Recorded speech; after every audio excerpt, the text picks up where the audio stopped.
Tonight on 8 out of 10 Cats, he's as smart as he looks. It's Tom Allen. Born in Germany, made in Chelsea. It's Sophie Herman. And Rob Beckett, their team captain. And facing them tonight, the man with all the answers, it's Richard Osman. Stand-up gal, it's Sophie Joker. And Catherine Ryan, their team captain. Now, welcome your host, Jimmy Carr.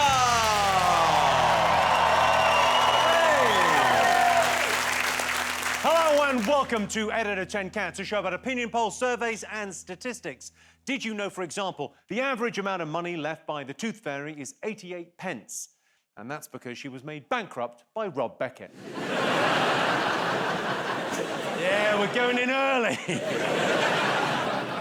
1 in 5 Brits never carry cash. I'm 100% contactless, and by that I mean lonely. They're quite easy to manipulate, aren't they? Hoovering typically burns around 50 calories, which begs the question, why is your mum so fat? Is it because your house is filthy? Just like your mum. Right, let's get started.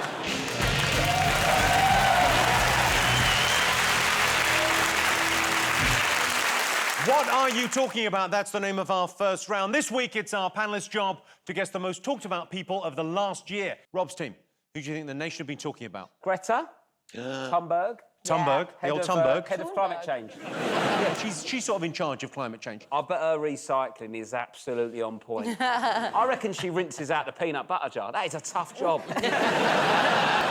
Ow, who bought Crunchy? Are you mad? You just get the jet wash out for that. Marmite, I don't even eat it now because of it. Someone told me off once drinking out of a plastic bottle because it was single use. And it was, I was in a rush, I was like, you know you shouldn't, but I've got a good get-out-of-jail-free card if someone tells you off. If they go, you shouldn't drink out of that single use, what I say is, it's not single use, because when I finish drinking it, I'm going to shove it right up my arse. And I find that really stops the conversation. They don't want to carry it on. What's that, a small bottle or one of the larger ones? 2-litre Diet Pepsi. We're talking about Greta Thunberg. Greta Thunberg. I don't know how we got onto the 2-litre Pepsi up your arse, but I think we went slightly off topic. Yeah, the thing is, you try and do stuff, but you can't do it. Like now, we have these bottles now, don't we? The reusable bottles. Everyone's got one of these rather than plastic bottles. I've got so many of those. Yeah, I've got hundreds. Hundreds of them. This one's made in China. I hope they walked it over it. You know what? I haven't got any kids. I say torch the place. It so annoyed politicians. People went off at the deep end. And a lot of, middle-aged white men, I think, got very angry. Anyone that looked like Gammon was livid. They knew she was right as well, so they had to just go for her. I haven't seen men of that calibre that angry since Jeremy Clarkson left Top Gear. You heard the people said, oh, whenever she comes on, I'll turn off the television, which is, of course, exactly what she wants. Outspoken women have been angering men like this since the beginning of time. Like, she's the human equivalent of leaving the landing light on. What do you think of Greta? Do you like her? I do like her, especially the fact that she's, at least 500 years old by now. I love it. There is a theory she's a time traveller because there's a still photo of her. Can we have a look at this photo? It does look remarkably like her. Oh. It's something, isn't it? Are you really subscribing to this? I'm obsessed with this. I watched the show Ancient Aliens religiously, and When you say religiously, you mean without really thinking about it? Yeah, Look, it's very impressive what she's doing at 16. At 16, what was I? I was wanking and eating rustlers, mainly. I think it's great that she's a young hero, but I worry that she's not getting a normal childhood, the normal teen experiences. But if you remember your teenage years, do you want that to happen to her? That's the problem for Greta, though. When you've done all this stuff by 16, she's an incredible woman. How's she going to rebel? Where's she going to go and rebel? She'll start off by going, you know what, I'm just going to put the cardboard in the red recycling bin. Within a year, she'll be having a hog roast with Richard Branson. You can tell that's the only place she's got to go, right? The problem is, I agree with everything she says, but I don't know what it is. Whenever she speaks, I'm like, oh, fuck off a bit, will ya? I'm trying! Well, I can tell you that Greta is not one of the most talked about people of the last year, but Greta has totally changed my perspective on climate change. I've gone from not caring at all to pretending to care when people are around. Thanks, Greta. OK, Catherine's team. Who do you think people have been talking about over the last 12 months? Oh, it's gotta be Boris Johnson. He lies and cheats more than a Kardashian's baby's father. More people liked Boris Johnson than the other one. It is a bit like a popularity contest between Prince Andrew and Piers Morgan, but I've decided I'm gonna be right-wing now. Very right-wing. You would suit being very I right-wing, look think. right-wing. I look Yeah, like you do. the kind of white woman who would call the police on a child's lemonade stand. I do. It's like, go home. You'd be great on Fox News. Thank you, and fuck you. Do you like our new glorious leader? He's got a lot of kids, isn't he? I'm like even he doesn't know quite how many. He says, I want to keep them anonymous. But that entire family, Boris, his dad, brother, they all look exactly the same. There is not a single primary school in South London where the teacher's not going, oh, yeah. I think, yeah. Well, Rich, look no further.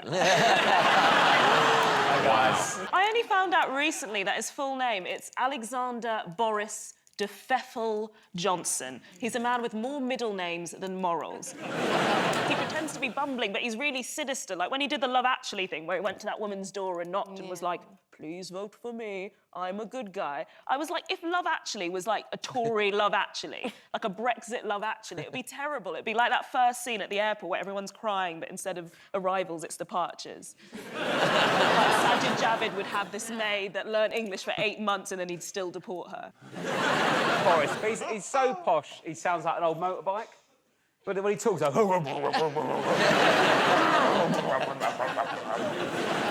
Like father, like son. I bet he's quality on a stag do, though, don't you? Yeah. Boris turns up, here we go. Come on, dicks out, pants down, come on, lads. Game on my stag do, which my dad made us do, which was called Flip Cup Dicks Out. Where, you know, you ever play Flip Cup? Where you get a cup on the edge of the table, and you do that and you have to land it down on the top like that, right? Basically, if your team lost the race, you had to get your dicks out. And then you had to go down the slide in this swimming pool with your dick out. You're in a swimming pool? Yeah. What are you doing at Centre Parks with your dick out? Playing Flip Cup Dicks Out. Flip cup. And then my dad won, and he still got his dick out and jumped in the pool. Oh, my God. You saw your dad's penis? It was cold, so not really. I cannot believe you've seen Boris Johnson's penis. That is amazing. Let's have a look and see if he's up there. Of course he is, dirty bastard. Yeah. Yes, Boris Johnson. In with a bullet. Boris gave the Conservatives their biggest ever majority, which was lucky because if there's one thing the Conservatives can't stand, it's minorities. So we're still trying to guess the nation's most talked about people. OK, fingers on buzzers. Is it Prince Andrew? Prince Andrew. He's been in the news. He's been in the news a little bit, yeah.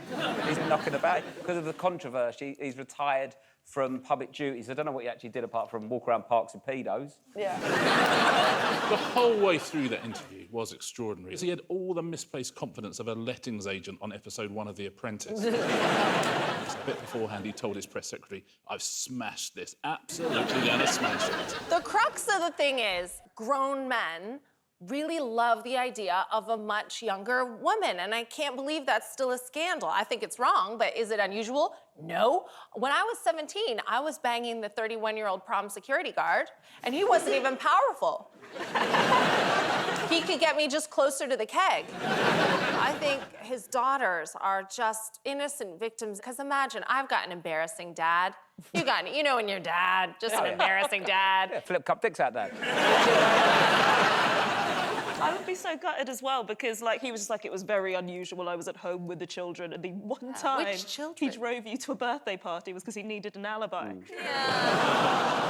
In his defence, Woking Pizza Express is quality. They've got, like, the oven in the middle. It's great vibe. The toilets are quality. Watching it, it did look like such a car crash, the whole interview. And I Yeah. just thought, like, imagine being in that family and your dad has literally turned a car over that year, and that's still not the biggest car crash in your family. What is it with the royals as well, not shaving off that last bit of bum fluff on their head? They never commit, do they, to that tiny... Like, William's got it, innit?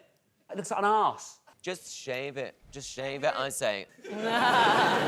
It kind of reminds me of, I've got a naked cat. What? Aren't they all right? I think you mean to say shaved pussy. No, darling.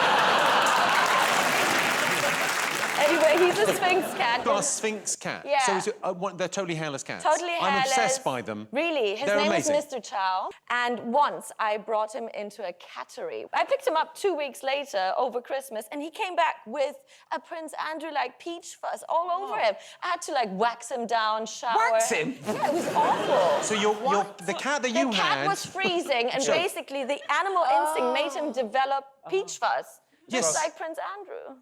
So a bald cat, gruesome hair, clearly doing really well, and then you got it home and went, yeah, better wax it. I mean, it was a bit of Scotch tape. It wasn't a real wax. I mean, that's one of the worst assaults on young pussies that we've allegedly discussed this round. Well, I can tell you, Prince Andrew was not one of the most talked about people of the last year, but the biggest unanswered question of the Epstein scandal is how did paedophiles with dirt on the royal family get so good at killing themselves? Turns out the Grand Old Duke of York had 10,000 punchline redacted for legal reasons. OK, fingers on muzzers, 2 more to get. Go on, who buzzed in? Is it the other royals, Hazza and Mazza? Meghan Markle. Meghan Markle has been in the news a lot. Go on, what do you Yes. make of Meghan Markle? I find Meghan Markle fascinating because she's a woman with like the body of a goddess but the name of a minor Harry Potter character. I think Markle. But is she Gryffindor or Slytherin? I think they're both Gryffindor. I think they're the most relatable as a couple, the most relatable royals because neither of them has been accused of being a racist or a nonce. Recently. At time of recording. Harry's like the #2 popular royal right after the Queen. You can dress as a Nazi and still be the second most popular royal in that family. No, because everyone thinks it's cheeky. It's like if he drinks too much, it's cheeky. If he dresses as a Nazi, it's cheeky. He marries a woman of African-American heritage. Like, oh, cheeky.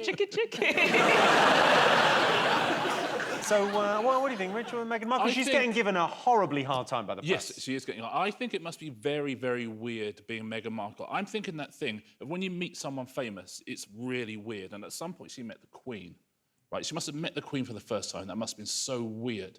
And I wonder how long it took before she got bored of meeting the Queen. I wonder within about 3 days, she's like, oh, fuck, it's the fucking Queen again. And like the first time you're in Buckingham Palace, you're going, I am in Buckingham Palace. I'm a girl from California. I'm in Buckingham Palace with the Queen. And 3 days later, she's thinking, the toilet is so far away from this living room. There's not a smart TV. This is a fucking nightmare. Well, she claims not to have ever known who they were because in America they don't have news and TV.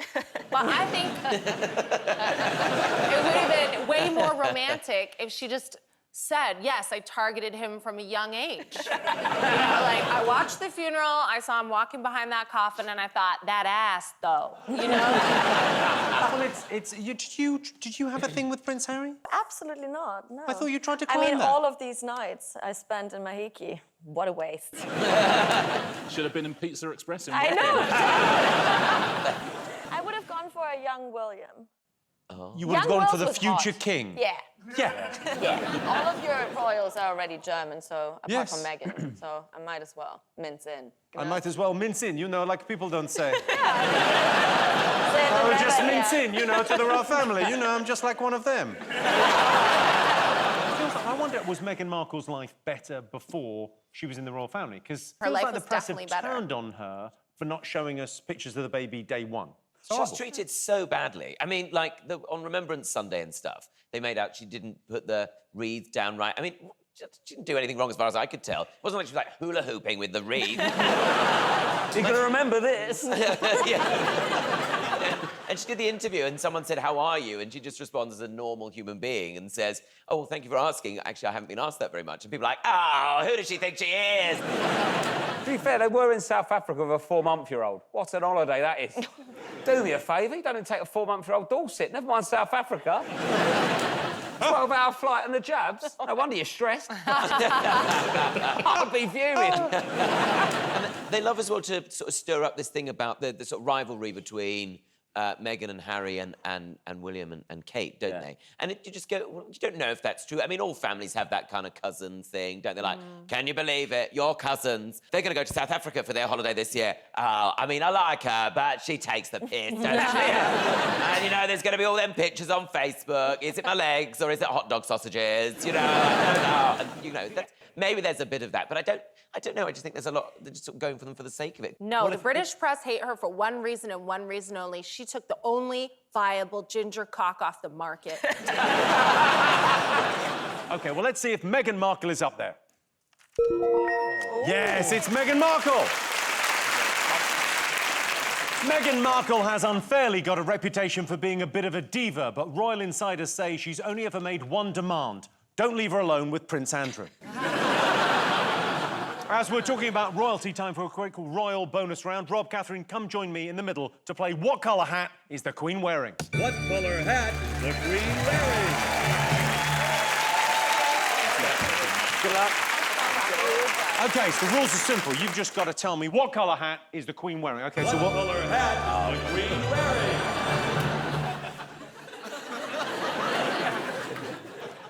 OK. Can I get some dramatic lighting, please? Right, OK, let's play What Colour Hat is the Queen Wearing? Rob, you're first. Take a look at this picture. Yeah. What colour hat is the Queen wearing? What are you going to go with? I'd say black. You think she's wearing a black hat? Yeah, what kind of lunatic's going to add another colour palette to that purple monstrosity? It looks like a quality street that's escaped. Well, I can tell you. Full quality street. She went purple. I think that was the week Prince died. Actually, guys, I don't see colour. I don't even know if that's a man or a woman. That's a person to me. OK, Catherine, this is you. What colour hat is the Queen wearing?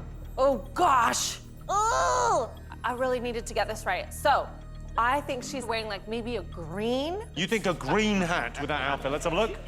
Incorrect. Well, why is there always the same? Rob. Yeah, I'm OK, getting the vibe now. Let's get this. OK, you got it? Yellow. Let's do this. It's yellow. You think yellow? Yes! Rob scores. Well, listen to the crowd. Fool me once, don't fucking fool me again. That's the same, isn't it? OK, next one. What do you think, Catherine? I think it's blue. I think it's blue. You think it's blue? You think Yeah, a blue I think it's hat? blue. Let's have a look. Ooh, yeah! It's 1-0. 1-0. I love this. It's neck and neck, everyone. It is neck Oh my and God. neck. This is a great game. OK, next one. OK, what colour hat is the Queen wearing? She's drinking from white wine. So we know it's before noon. Yeah. She might be a bit pissed up, might be a bandana or something. I think grey. Ooh. OK, let's A have a look. light grey. No, wrong. Yes! That is great. That is great. I've got to give him that. Like, I'm actually getting emotional, and I want to play this game at Christmas. That's a stitch-up, that. Because I'll give you the point. That was I don't great. care about the point. It's not right. Oh, what cut? Oh, we're not going to put a hat in because I'm fucking wacky. you win! You win! There we go. OK, what do you think? Pink hat. Pink? Wait a minute. Wait, Whoa. like yellow or pink? Hang She on. would look like a Battenberg. No, she wouldn't. Wait a minute. She is a Battenberg. Change the family name to Windsor when the war starts. No, okay. Oh my gosh. Quick as you can. White. You think a white hat? Incorrect. We're going quick fire now. OK, I'm going go. on my gut. White. Green. Green, white. Oh, green. Let's have a look. Bandana! Oh, they're over. Oh! OK, next one. What colour? Hell, Terry's chocolate orange has turned up. Black. You think black? Orange. OK, let's go. Black or orange? Shit! So who said orange? Me. Oh, you said me. it. Who said orange? I said orange. Thank I you. should fucking pay attention. All right. OK, what colour hat is the Queen wearing? That's Del Boy, isn't it? Scarf. You've gone scarf, very strong scarf. I've got a Baker Boy cap. Scarf. OK, you've gone Peaky Blinders, you Yeah. think Paddington Bear. OK. Let's see if she's got a scarf on. Yes! All right, what colour? That is, Blue. blue black. Well, I can tell you, but that's Camilla. I'd know those boobs anyway. Rob Beckett is the winner. OK, back to the seats. Lucky couple. Fingers on buzzers, one more to get. Who else have people been talking about? What do you think? Donald Trump. Donald Trump, whatever happened to him? The guy from The Apprentice in America. He's doing all right, isn't he? There's obviously a demand for idiot blonde blokes with massive cocks, so vote Beckett, yeah?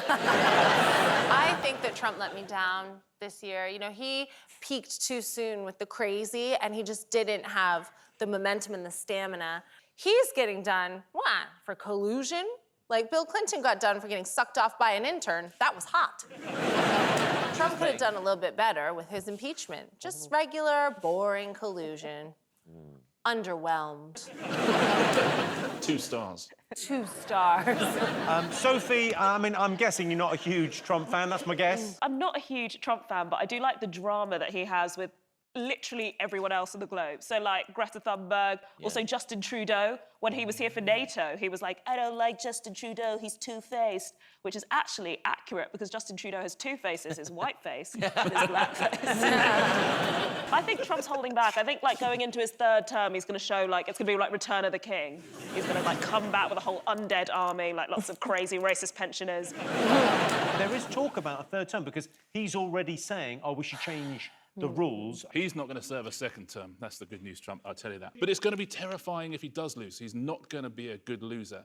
The key thing is, when he does lose at the end of next year, we must tell him he's won. You know, it's going to be a nightmare if he knows he's lost. We'll stick him in Mar-a-Lago. He can just be there. He can keep tweeting. We keep going, oh, I'm furious with you, Mr. President. We'll just all keep it up. You can do 8 years, you can do 12 years down there. Just never tell him he's lost. What do you make of Donald Trump, Sophie? I have to say he's not my favourite. I also think, do you know that picture that he tweeted of himself where he put the head of him on Rocky Balboa? Yeah, I've got that. Yeah, I had to Do you take have a look. that? Yeah, no, I've got the poster of It's my one of my bedroom. favourites. It's good, isn't it? Yeah, he did that. It's, I think he uses the same on his Ukrainian Tinder, actually. Pretty fit. Tell you what, he's like not bad in the face, is he really? You put him on a good body, he's all right there. Look. More if I was a 7-year-old woman, I'd suck him off. If you're a 70-year-old woman, you'd suck him off. Well, he's 70, isn't he? Oh, I see what you mean. I'm saying if I was a young 22-year-old girl, I'd probably leave it. But a 70-year-old with a body like that, you're going in. I don't think he's gone near someone his own age for many years. No. Well, I'll change that, baby. You know when you say something and you regret it? Yeah, OK. Well, let's have a look and see if he's up there. Yes, it's Donald Trump. Last year, the Mueller report cleared Trump of collusion with Russia, which was great news for Trump and even better news for his boss, Putin. 73-year-old Donald Trump is up for re-election later this year. It's not something I thought I'd find myself saying, but come on, prostate cancer.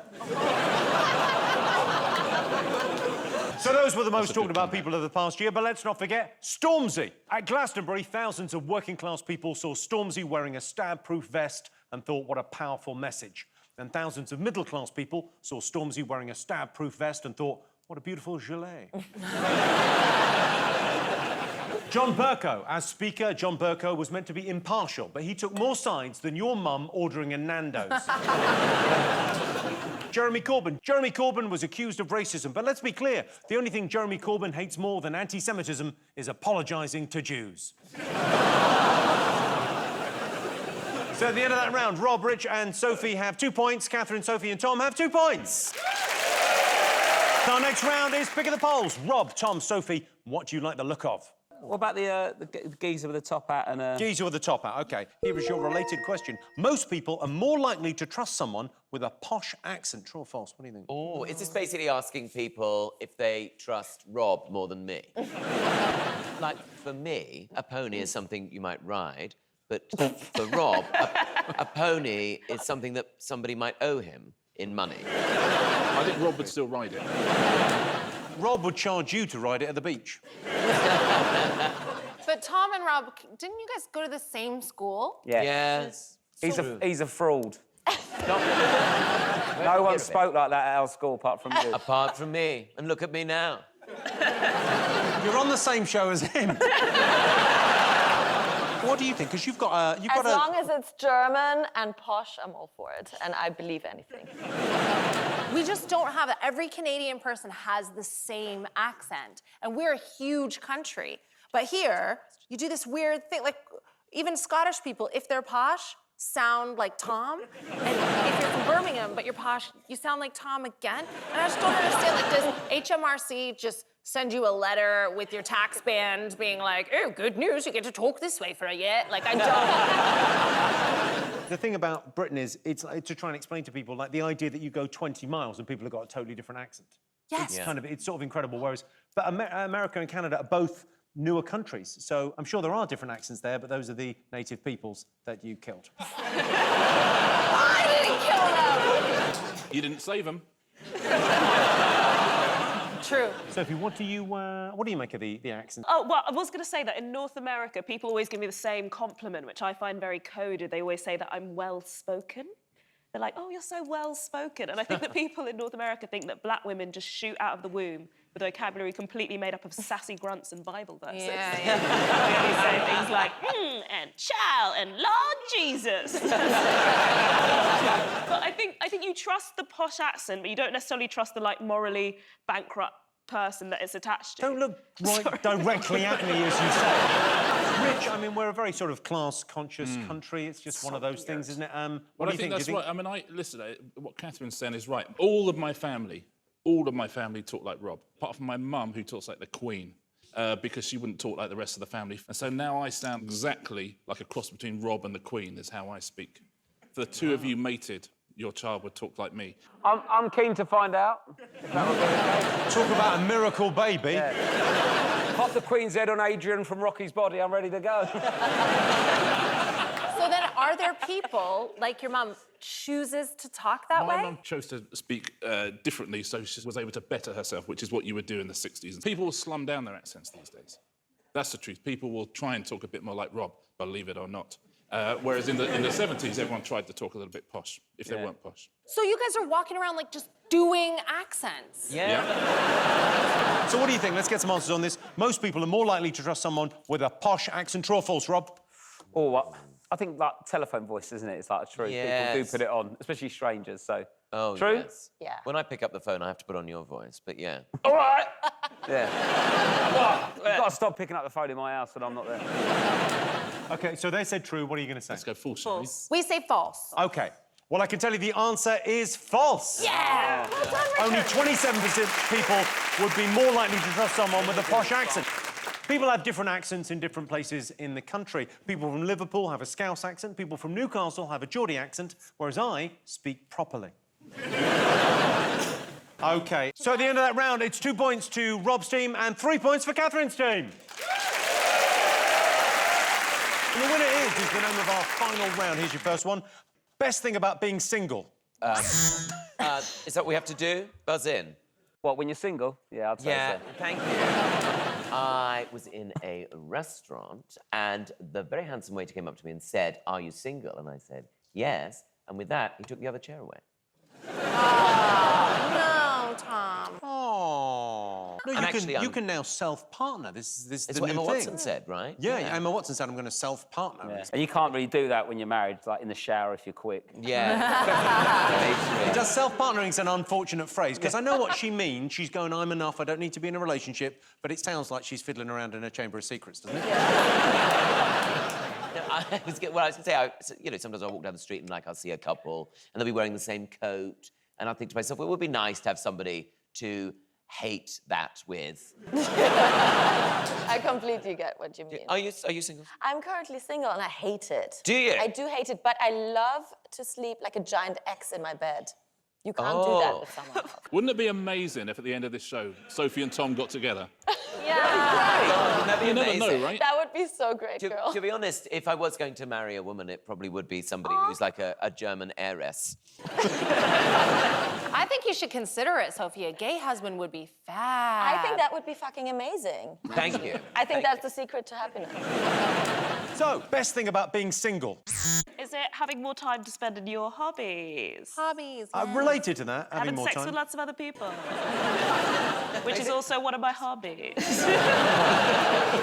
Have you ever applied for a regular job with the hobbies and interests? Well, I'll tell you what I like. I like fucking. You know what I miss about being single is that when you're single, I alone would decide if there's a chill in the room. And not sit there in football shorts sweating as the heating got turned up again. The great innovation in our relationship was the duvet, where you can get different togs on different sides. That's what saved us. Hey, isn't there a European thing where each side has a different duvet? In Germany, we have separate duvets. I think that's the future. So efficient. I was like, what is this? One giant... I don't want to share that. No, right? I think It's mine. the secret is a king-size bed. I've got a super king. Definitely. So I can barely hear her breathe. Is it not very uncomfortable sleeping next to somebody all the time? Does it not get on your nerves? Yeah, I hate it. Why?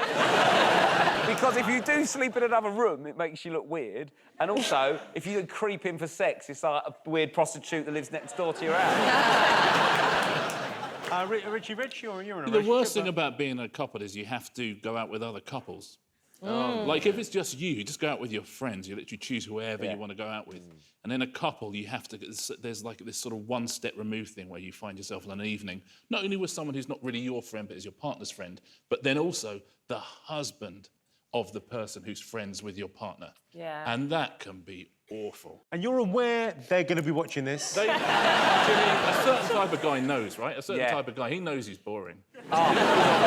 He knows he's there because of his wife. I get on really well with Rob's wife. I don't know what you want from me.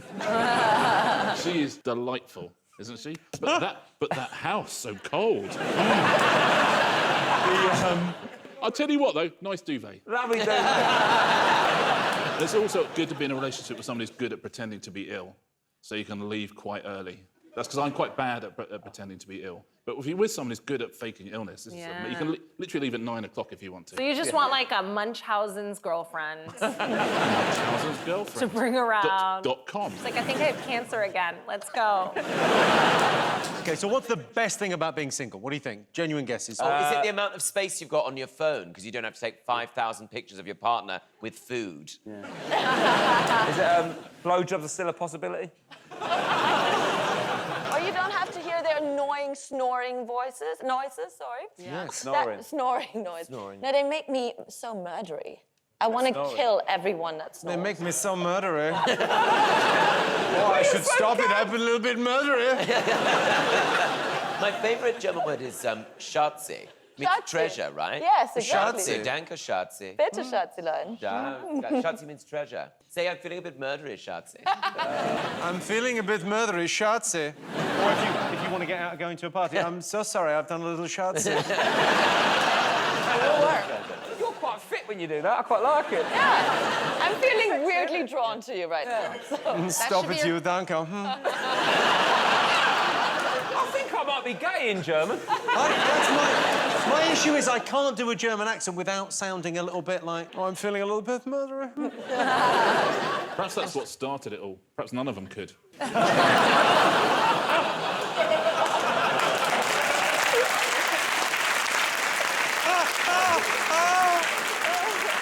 And if you're watching this in Germany, it's a comedy show. Where would we be without a sense of humour? Germany.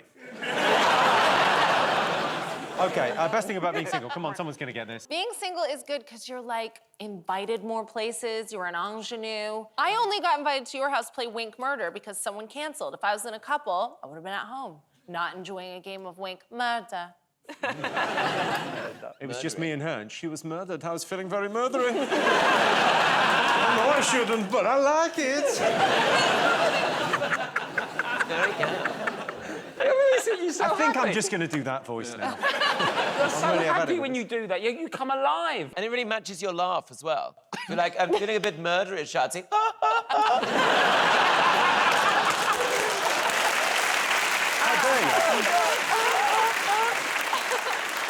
Sophie, what do you think? General freedom, liberty. Right answer. Freedom. That's it. No. Yes, the best thing about being single is the freedom. Yes. Freedom to make a microwave biryani meal for one and come on your tummy with a finger up your bum. And the winner is the name of our final round. Here's your question. Best way to impress your boss? Is it negging them? Go in, you're supposed to impress them. Go in and go, oh, no, I think your shoes are shit. I hate your company and I don't like the lunch times and the Christmas party was rubbish and I hate you. And they go, that person really believes in themselves. No, it is not. Maybe as a good Swabian Hausfrau, you bring some baked goods. Maybe some of them are spiked. So you impress your boss by bringing baked goods to Yeah. the office? A little bit of Christmas cookies. No one ever said anything against that, no? There you are. Have you ever had a real job? No. No, but Joe, That's why I I'm didn't mean here. that I didn't mean that in a barbed way. I just meant, have you Surely ever not. worked? What have you done? As a fashion designer, yes, I had my own company. As a fashion designer? Yeah, that's a real job. It's the hardest job in the world. It's the hardest job in the world. Yes. Those emergency nurses can fuck off, can't they? What are they thinking? One of the toughest industries in the world. What was your fashion label called? Sophie Herman, how creative, I know. Stop. Did you design this? No, Dom, I wish. You wish? I wish. Who designed that? Elisabetta Franchi. Love him. Great guy. What you're wearing this evening is quite Oktoberfest, I feel. Do you think so, really? Bierhaus. What did you say? Bierhaus. Beer house, Yeah, beer garden. beer hella. Can you not do the voice, Rob, because you really do look a little bit... I look more German than you. You could be very I feel like Maybe I'm I sat am. here with the sound of music next to me. I'm not very good. What should I say? To be honest, everyone in Germany thinks I sound incredibly British, so I don't even know what you are talking about. I don't know what I you're talking don't about know either. what you're talking about. Borussia Dortmund. No, Schalke. Bayern München. Bayern München. Yeah, that's the one. Borussia Mönchengladbach. You're just listing up Pardon? random. Yes, I am just listing football teams. That's all I know. Rich, you used to have a proper job. I don't know, I've been a boss for a long time, so I was thinking, what would impress me? What would genuinely impress you? Yeah. Breakdancing? Catherine, you've had a few real jobs. Oh, yes. I once worked in a nightclub and people gave me drugs. I didn't understand that to stay awake till daylight, you had to mostly take drugs. I have never taken drugs. I didn't understand that. I was like, they're thirsty. They're drinking loads of water. Then they started giving me little packets of drugs, and I was like, oh. So then I became like a detective. And then I collected all the drugs that were given to me, and I was like, you just wait. I put them in a little pot, and at the end of the night, I took my cash over to him to leave. I gave him all the cash, and I was like, by the way, people are taking drugs in this nightclub. And then I got fired. And I thought, you know, I was doing justice. I was great at my job. I thought my boss would be really impressed. He knew about the drugs all along. Oh, that's the last thing you expect in a nightclub, isn't it? Sell them later. I was not going to be a drug dealer. That's the hardest job in the world besides fashion design. So best way to impress your boss, it's actually much more everyday than that. Lick their ass. Because if you get to that stage of the interview, they've been impressed. How would you bring that up in the interview? Would it be like, have you got any other questions? I'd like to rim you. Being on time. More than that, but you're... Early. That's the right answer. Whoa, nice, Sophie. Oh, yeah. Yes, the best way to impress your boss is to arrive early. My old boss used to like me to run a tight ship. And when I say run, I mean wear. And when I say ship, I mean shorts. Well, that sound tells me it's the end of the round and the end of the show, which means the final scores are Rob, Tom and Sophie have 3 points, Catherine, Sophie and Richard have 4 points. They're tonight's winners. Thanks to all our panelists, our wonderful studio audience, and to all of you for watching at home. That's it from us. Good night.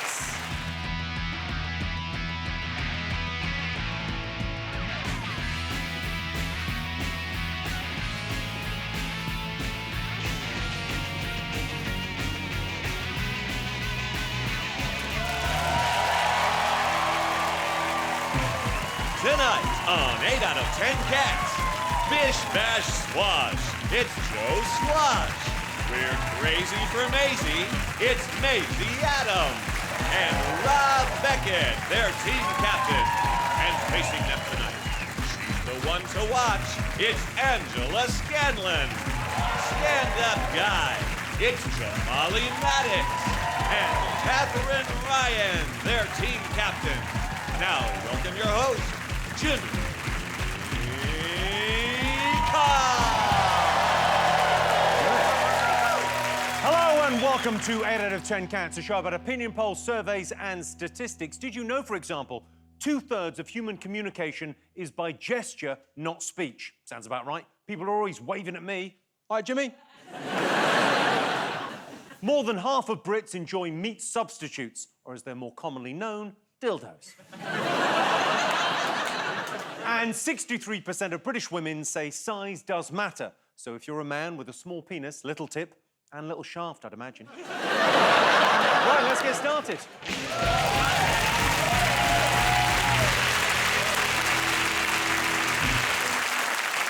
What are you talking about? That's the name of our first round. This week, our panelist's job is to guess the British public's top 3 fears. Rob's team, what do you think the nation are afraid of? Like snakes, spiders, all of that sort of thing. You don't like snakes? No, hate snakes. I can't watch I'm a Celeb because I just get too scared for them. It's horrible. Have you seen that video of Steve Irwin when he's like, oh, it won't bite me, it won't bite me. He's very calm, and then out of nowhere... Yeah, but whatever happened to him? I don't mind snakes. The creepy crawlies, I really get. Yeah. Spiders? Spider. Ugh. People always go like, oh, they're more scared of you than you are of them. I was like, well, get out of my house then. Yeah. Could you get the spider then in your house? Like if there was a spider in the bath, could you go get it? Yeah, depending on size. Anything above 5 foot, I'll leave it in there. I'm not afraid of insects because I live in the UK. I don't understand this fear of spiders when your spiders have the lowest street cred worldwide of any spider. Other spiders are like, oh, I can paralyze them, I can poison them, I can kill them. What do your spiders do? Piss you off? It's like when you guys complain about snow, the world is laughing. Marley, what about creepy crawlies generally? You okay No, with I'm the cool with creepy that. crawlies? I've got bigger issues than a spider. You know, like haters and snitches. That's like on the agenda. Haters, snitches, Yeah, spiders. yeah. What about if there was a spider that snitched on you? Oh no, yeah. Then you got to stamp it out. Rule number 1. That's just the code, isn't it? Yeah. I can get away saying things of that's just the code, and white people just go, yeah, fair enough. We have centipedes in Canada, and I was alone in my flat in a very rough part of Toronto, and that's back when I was very young, very small, very Britney, hair-colored skin, skin-colored hair. And it was 2 in the morning, and there was a centipede on the wall. I knew I couldn't sleep with it there. So I just went outside in little pink hot pants, and I asked some gang members if they would come inside and kill the centipede. And they were lovely, really nice guys. And they killed the centipede, and then they left. And then they like looked out for me, and I was always like, bring them snacks and things. Sorry, are you talking about something I've seen on Pornhub? Are you scared of creepy crawlies? Because I mean, you went in the jungle, right? Yeah, I'm not scared of creepy crawlies. Last year, funnily enough, it was not funny. Well, don't say it then. I was doing something and a cockroach ran into my ear roll. No. And it stayed in there for 3 days. It died in there. I went to the hospital. Where's this in the jungle or In the is jungle. We was doing a trial and it ran down the ear. How big are your ears? Honestly, they must just open up like that.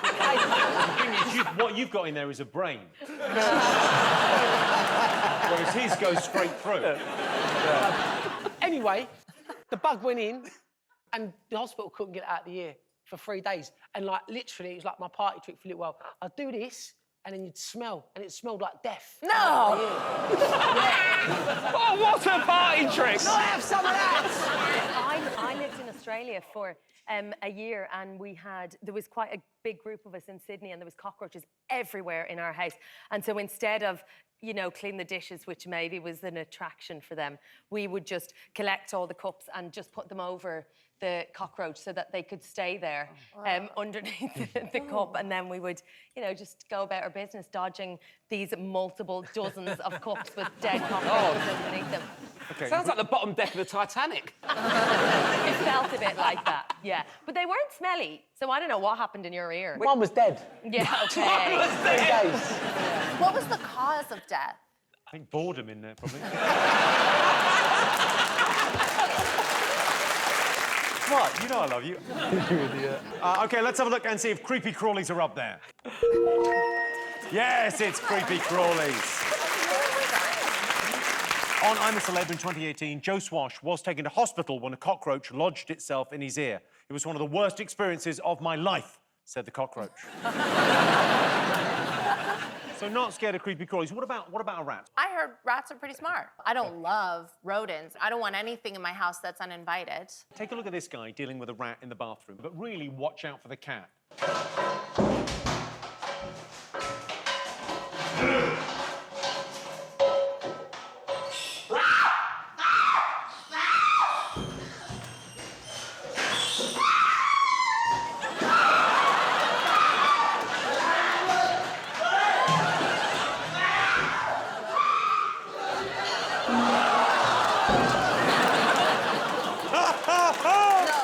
Tremendous. Yeah, I'll bring the cat in there because the cat will probably get around. The cat's going, no. Catherine, what else are the nation afraid of? Is it death? What? Keep it light. I think death is a beautiful thing. You know, it could be a real relief for an Eastern European model wanting to cash in on 10 years of sucking cock. Well, sometimes it doesn't work out. I mean, look at poor Melania Trump. Yeah. She's like absolutely overachieved as a gold digger and weirdly underachieved. Yeah. But if you look at Anna Nicole Smith on the day of her wedding to her 89-year-old husband, and then a year later on the day of his funeral, she's a lot happier that day. That's why I always try to teach young girls who want to gold dig to go very old. Like, if he's still eating solid food, he's too young. Yeah. Are you scared of death, Jamali? I nearly died not that long ago when I was in Bangkok and I got measles and my lungs hemorrhaged. And so I was coughing up blood. My mum never got me vaccinated. You were not vaccinated? Bro, this is what happened, because I remember, like, because they were saying to me, have you been vaccinated? And I was like, I don't know. I rang my mum, and I was like, Mum, did you vaccinate me when I was a kid? And she goes, ah. So we had to, so we're like, oh, wow. There's 4 of us, and only 2 of us were vaccinated. My mum ain't a nice woman, man. What? 2 of your siblings would disagree. Scared of death, Maisie? Yeah, terrified. Terrified? Absolutely terrified, yeah. Really? Like, I'll start freaking out if I start talking about it. Like, once we go, that's it. Like, you'll be gone. You. Just those 2. Just those 2. If you're on a plane and there's really bad turbulence... Yeah. So I'm a wreck. See, I go the other way. I'm going, all right, then, let's go. Yeah, I'm like that. I'm all right on planes because I sort of think it's out of your hands. Someone else is in charge of that. Yeah. Hope so. Yeah. No, Beckett, you're up for an hour. Fucking hell. I'm not afraid of death at all. What? Just thought I'd put it out there. Why aren't you scared of death? Because I think the wake situation is quite exciting. When I was 6, I stayed in a bed with my dead granny. What? Yeah, so it was a wake and you... It was a wake? Well, she's not dead then. It's called a wake, and so after the person dies, before they go to the church and get buried, you have a wake. Yeah, we know what a wake is. OK, well then why is this such a surprise to you? Because you were 6 and you slept with her. Yeah, Sometimes we don't sleep with the corpses. That's the only difference, I suppose. Have you planned your funeral, Joe? Me? No, of course I haven't. I think you should. You're doing dancing on ice. Yeah. I'm with Rob. I don't really care when it happens, to be fair. I don't mind letting it happen when it happens, you know what I mean? Yeah. It feels like you're talking me into some sort of joint suicide. All right, shall we? Fuck it. Why not? I mean, I can't spend too much time thinking about it. Let nature take its course. Or don't let nature take its course. That's why I've got a head start on the embalming. I'm the only one in my family with any money. I gotta pay for the funeral, and I'm doing it in installments. My face is ready to be buried. You know, sometimes when there's a funeral and people go, you know what, I don't want it to be sad, I want it to be a celebration. So as they say that. And then, but when you look at one that is a celebration, sometimes not great. This is why there's no dancing at funerals.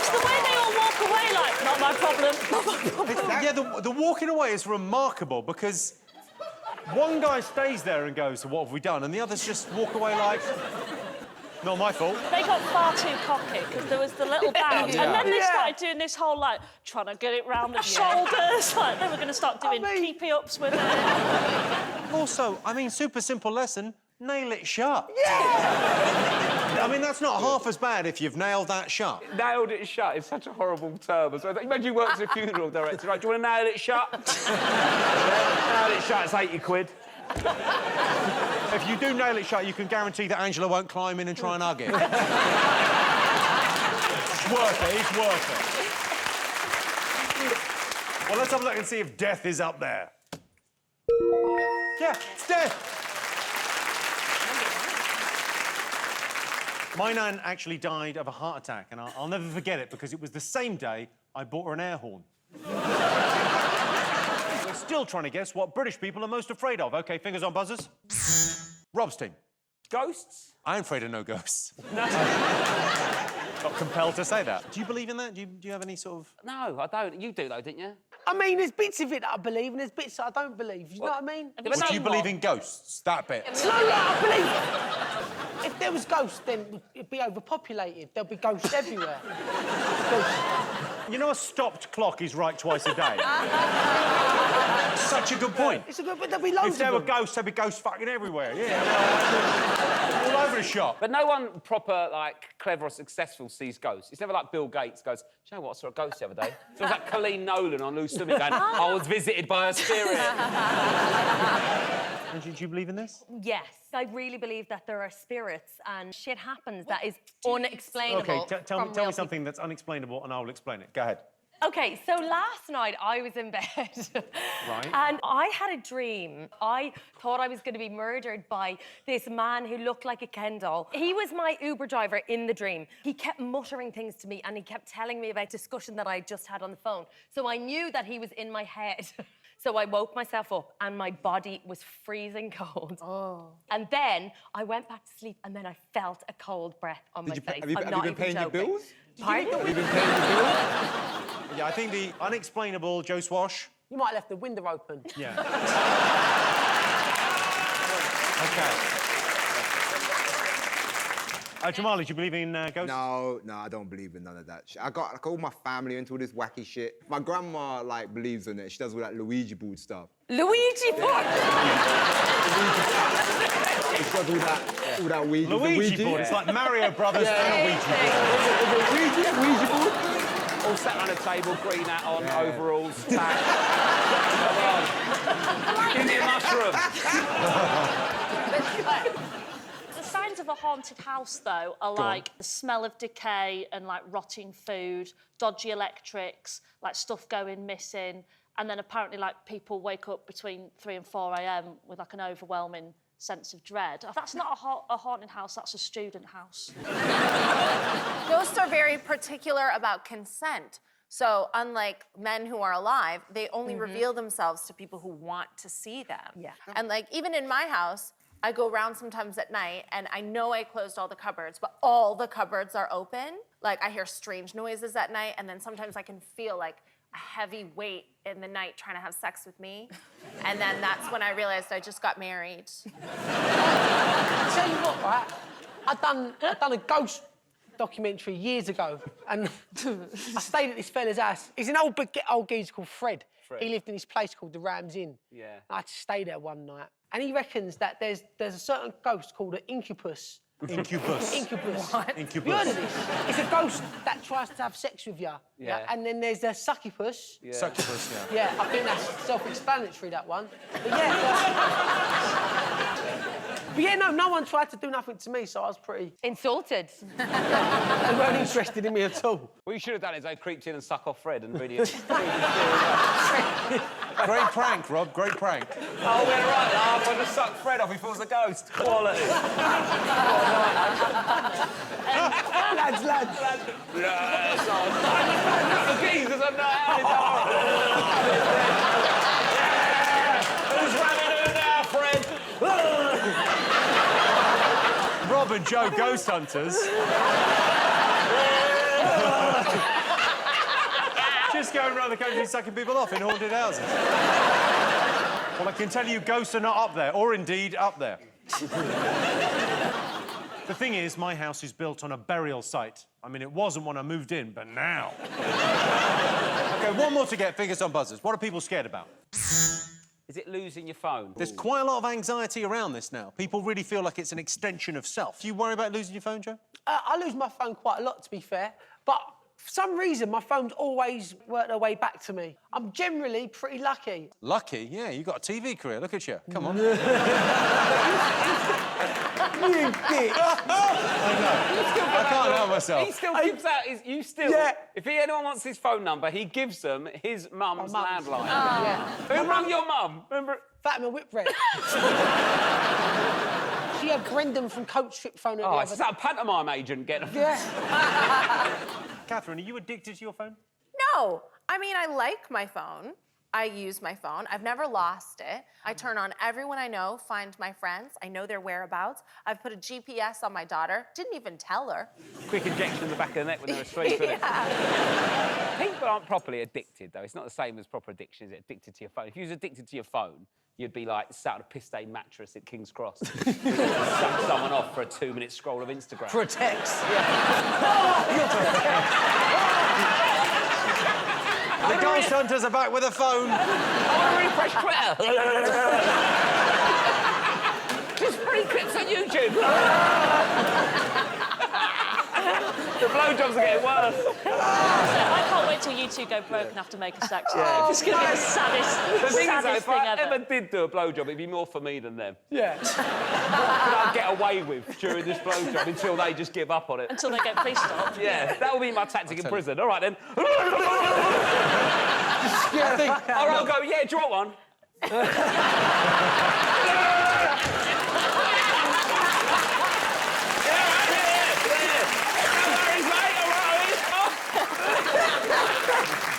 Angela, have you ever lost your phone? Yeah. And what were the repercussions? No repercussions. I just got up, find my phone, and I found it. It's a great story. You might want to save that for when you're on Graham Norton, because that's a real... that's a wonderful anecdote. Jamal, are you worried about losing your phone? Yeah, do you know what? I realised how weak I was. I was in LA and I was downtown and I lost my phone in the Uber and I tried to chase the Uber, but I'm not as fast as a car. I had no money, I had nothing, I don't know where I am, I was lost. And in about 5 minutes, I was just like, oh, I just live here now. Like, this is where I exist now. I'm stuck. And I saw the homeless people, and I was like, I don't think they're homeless. I think they're people that just lost their phones in the Uber. Stuck there now forever. But it's just like, I had that real anxiety. I was like, I'm fucked. I can't do anything, because it's got my money on it, it's got my travel, it's got everything. Your porn on it. Do you store porn? Me? Yeah. No, but I've been caught a few times lately. Just, I don't ever delete my history, so Stacey would like look at something on my phone on the internet and it'll be like amateur MILF, and I'm like... Isn't that just the loose women panel? He can't say I that. can't say that, but yeah. Loose women is a separate search all its own. I'm a really lazy wanker, as in like... Why do you even have to be here? Instead of like doing a bit of prep, you know, check the door, get everything ready. Yeah. I'll just go straight into it. Yeah. And then think, oh fuck, someone's coming, and like... Yeah. Oh, my God, this is actually quite a busy bus route. Yeah.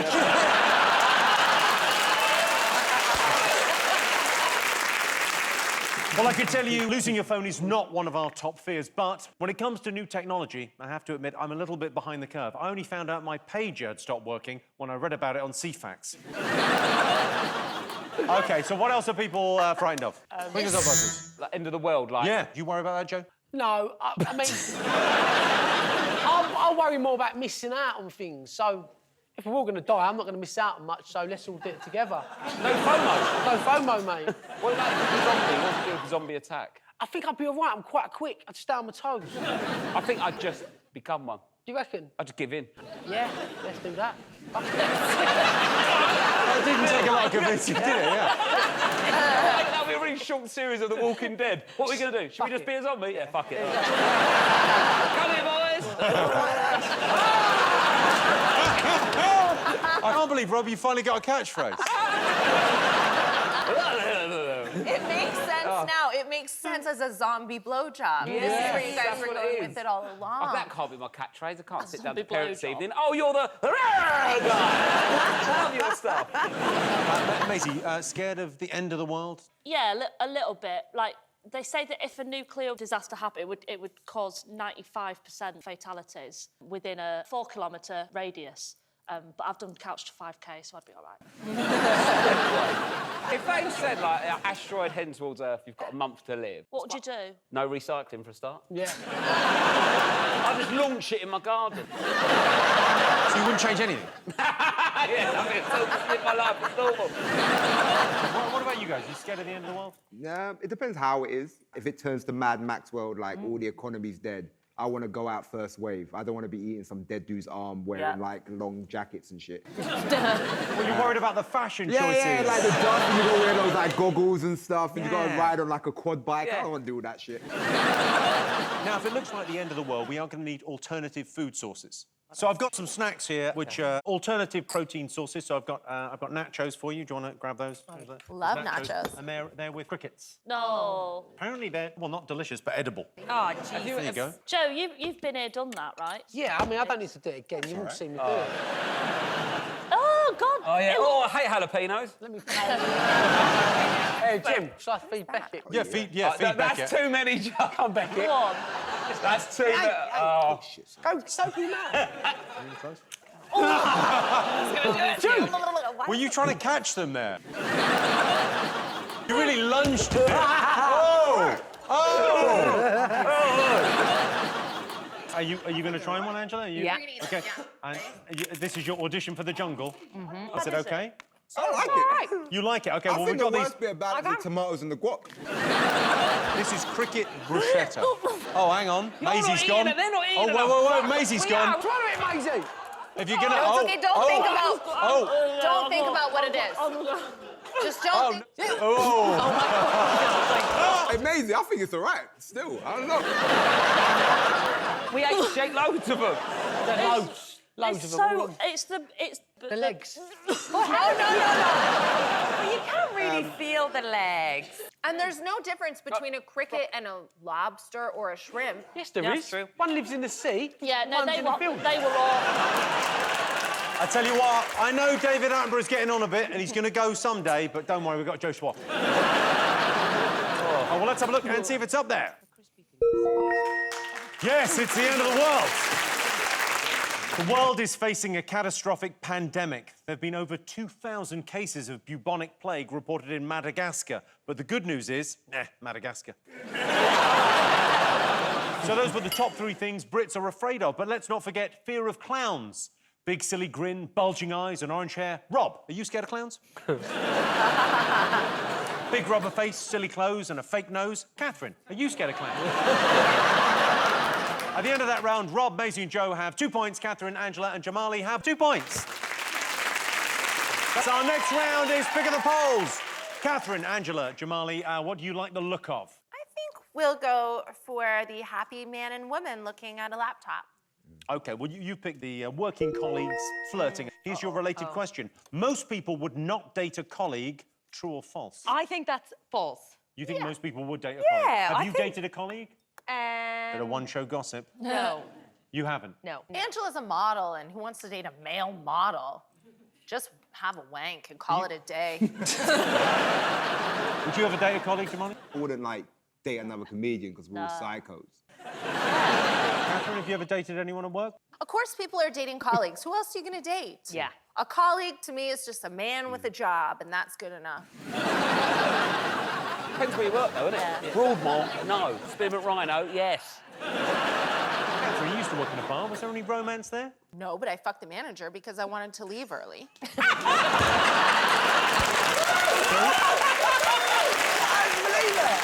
How many hours did you get off the normal work shift for fucking a manager? I just got to leave whenever I wanted, but I felt like I was playing him. Yeah. I actually had a crush on him as well, so it wasn't like Win-win, isn't it? torture. Yeah. And also, I had my sights. Like, I wasn't fucking the line cooks. I was sucking off the manager. Straight to the top, innit? Yeah. Thank you. Someone is a manager of a restaurant. Thank you, sir. You've got aspirations. I can't be mad at that. Do you know what? Sound like a boyfriend. You're home early, you've got aspirations, do what you got to do. I feel really bad for your husband now every time. Oh, you're home early. This was before Me Too. Now I see there's a bit of a power imbalance there, but we didn't think it at the time because it's such a matriarchy. We had so many women like collaborating and working together that a few of us were fucking at the time. This geezer was filling his boots, wasn't he? Yeah, you can go home early. Sweet. He was there on his own for 8 hours. All the staff are gone, don't know why. Poor fella, it was worn down to a nub. Absolute costume of a geezer wandering around. Right to work again. Have you ever dated a colleague at work, Maisie? As Jamali said, like, as a comic, you're basically asking me what's your type and narcissist in tears. Like, it's horrible. Like, no. Well, but also, like, with being a comic, I just get home and compare myself. My boyfriend now, he runs a cocktail bar. Like, I'll be honest, if he comes home with Best Bartender of the Year, I'll still be like, well, it should have been me. What if he comes home early? Then I will drop kick Catherine in the face. What about you? Did you ever have a regular job before sort of TV madness took over? What did you used to do for a living? So I worked as a fire protection officer. Give over. I swear to God. So I was working at the BBC White City. I was working there. Basically, I'd go into a room and I'd have to try and think, like, if there's a fire in this room, I'd have to contain it. So the BBC's fucking... it's going to go up like a fucking tinderbox. I did. Honestly, I cut so many corners there, it was unreal. You go out with people you work with, like... Yeah, but not another fire protection officer. Like... OK, have you ever dated a colleague? Yeah, acting-wise, I dated a young lady called Carr who played my sister in EastEnders. Wow. I met Stacey when I was doing The Jungle, so she spent a bit of time out there. And What about doing panto? Anyone? Anyone on panto? When you were doing panto, though, was there anyone? No, come on, I can't do that. Well, when you were on panto, though, was there... Sorry. You're such a dick. Look, well, let's just say Grumpy wasn't grumpy anymore. Would you date a colleague? Rob, have you ever dated a colleague? Not fucking has he. Who would date him? You're laughing, yeah? So let me get some answers on this. So most people would not date a colleague. True or false? What are you going to say, Rob? I think people would date a colleague, I'd say. So you're saying false? Yeah. Yeah, it's false. All right, what do you think, Kathy? I want to go home early. True. You go home early.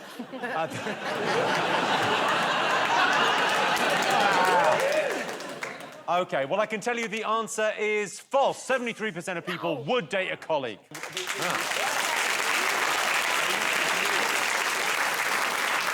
There's nothing sexier than secretly dating someone at work, exchanging illicit glances and calling each other by your secret pet names whilst your colleagues don't suspect a thing. Isn't that right, Big Knob Rob? And at the end of that round, Rob's team are in the lead. And the winner is the name of our final round. Here's your first one. Worst thing about owning a pet. I'd say the worst thing about people who have pets is, I hate it, people who put an Instagram as their pet.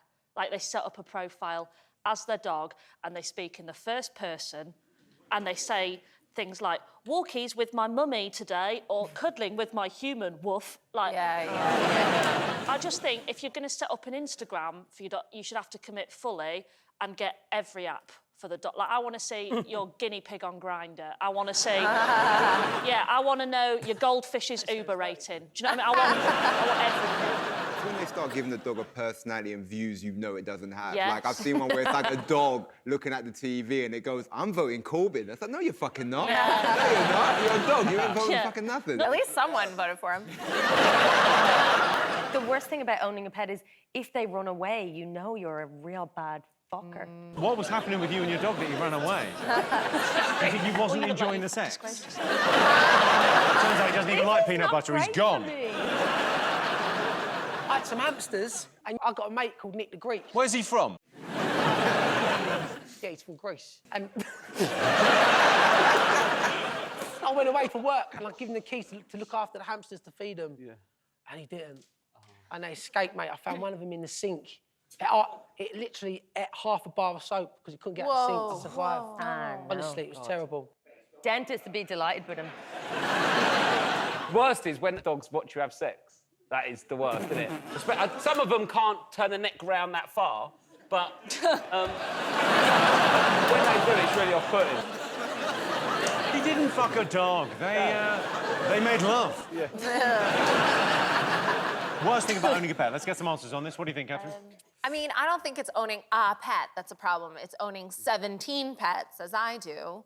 You got 17 pets? What have you got? What animals Yeah, what do you are your have? 17 pets? I have a horse and a cat. And then I have hamsters and 4 dogs and like some more dogs coming over Friday. I can't stop.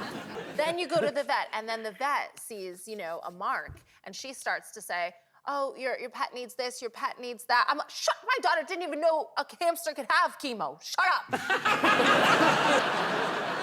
Joe, what do you think? They died, didn't they? Yeah, the right answer. Well done, Joe.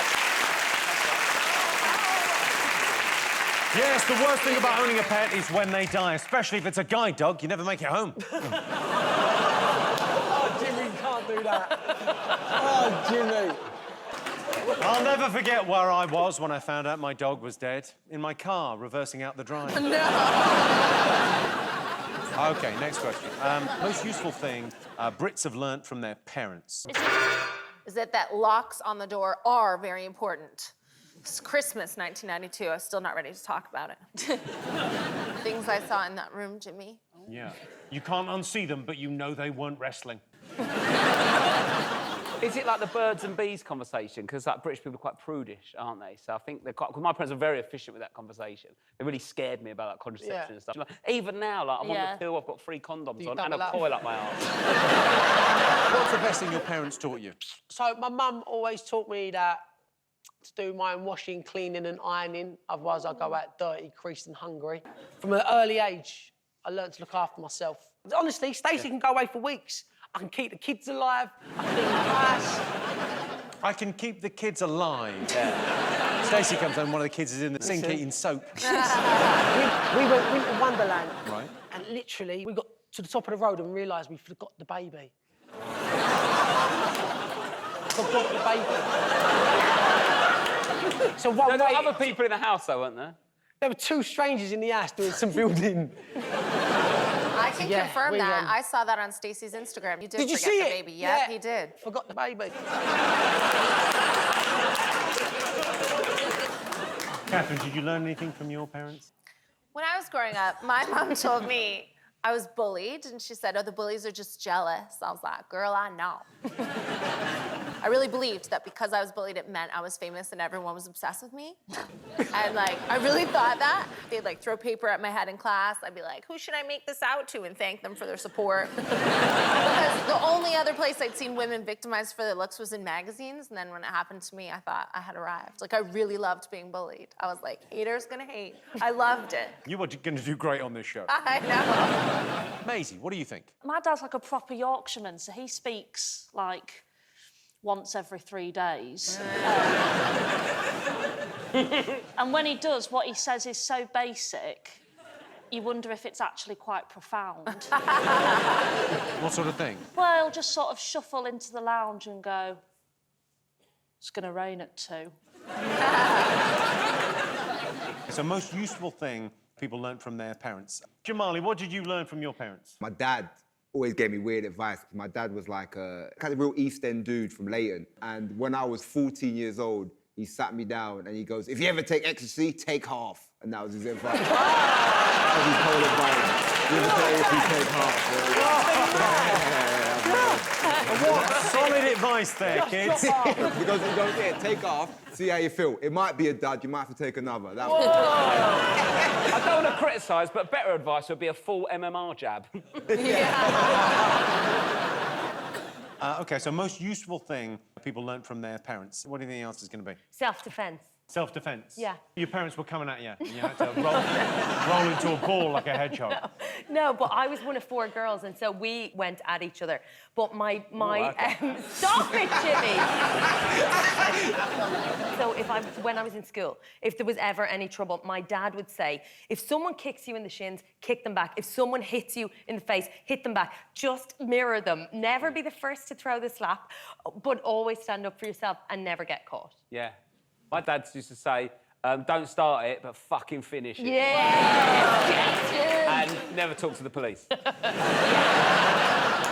OK, so, well, Joe, you were pretty much there. It's what your mum taught you.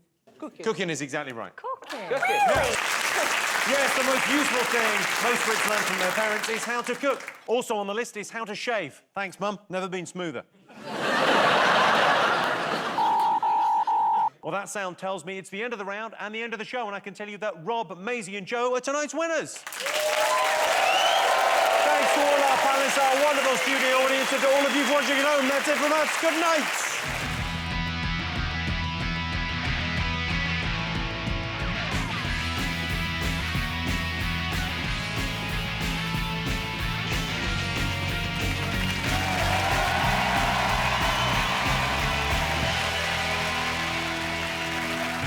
Tonight on 8 out of 10 Cats. Wang, bang, thank you, ma'am.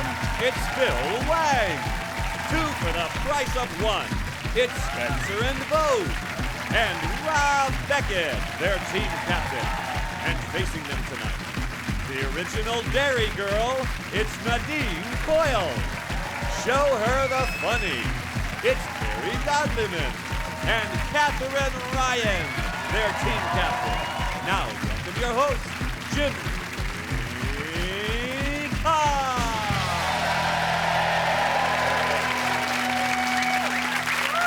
Hello and welcome to 8 out of 10 Cats, a show about opinion polls, surveys and statistics. Did you know, for example, 44% of vegans live alone? I'm not surprised, you can only open so many windows. 40% of Brits wouldn't give up their seat for a pregnant woman. I got into trouble when I offered my seat to someone I thought was pregnant. Turned out, just fat. He was livid. And 2% of Brits connect to the internet using a dongle. I almost broke my dongle using the internet. They completely overheated and started leaking. Turns out it was a virus. Right, let's get started.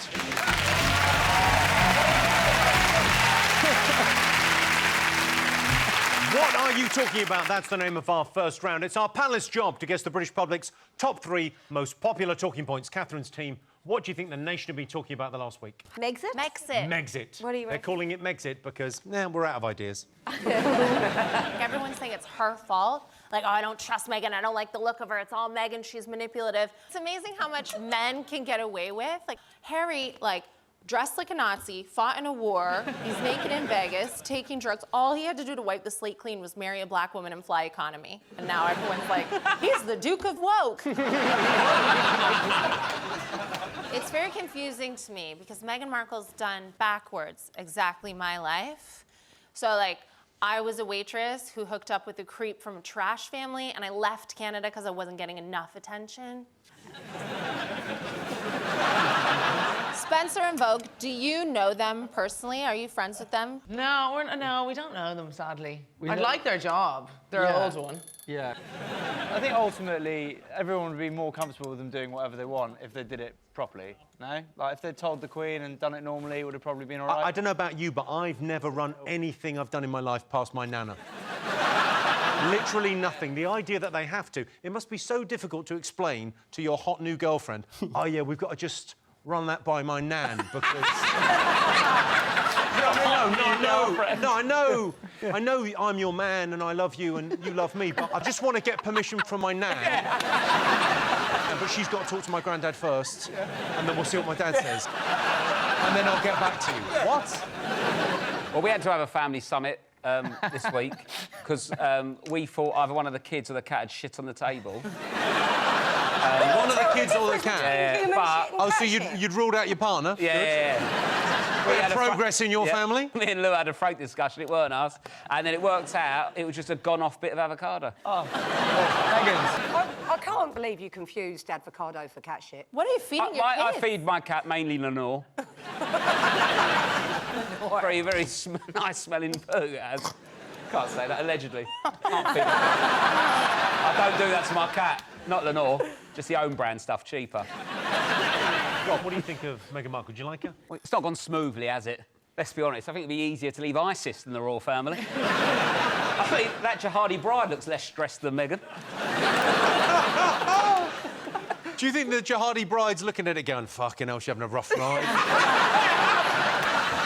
Nadine, what do you think? What was annoying that she done was she was deliberately moving her coat out of the way so as we could all see the palm. That is one of my pet hates. I cannot bear it when pregnant people just constantly... Yes. It's like, it's not going to fall out. It would be more eerie if her hands were just by her side the whole time, like a mannequin, or just like that, like resting her arms. It's a nice shelf when you've got with a one. pint on there. Yeah. So, Harry and Meghan. Yeah. Yes.